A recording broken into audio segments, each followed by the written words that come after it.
امریکہ بھی ریکگنائز کرتا ہے کہ جو ہم تحریک انصاف اور ہم 15 سال سے کہہ رہے تھے کہ کوئی بھی ملٹری سلوشن افغانستان کی نہیں ہے، اب یہ سب تسلیم کرتے ہیں. اور مجھے خوشی ہوئی سن کے کہ انہوں نے خود کہا کہ جو ہمارا پی ٹی آئی کا موقف تھا وہ ٹھیک تھا.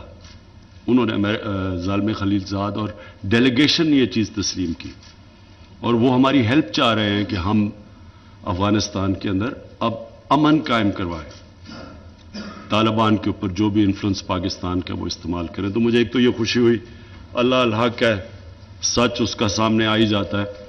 تو آج ہم مین پاکستان اپنا رول پلے کر رہا ہے، جو میں ہمیشہ سمجھتا تھا کہ بجائے ڈو مور کرنے کے ہمارا رول ہی یہ تھا کہ ہم اپنے افغانستان کے اندر امن کروانے کی کوشش کریں، ڈائیلاگ اور پیس پروسیس کے تھرو اور پولیٹیکل سیٹلمنٹ کے تھرو.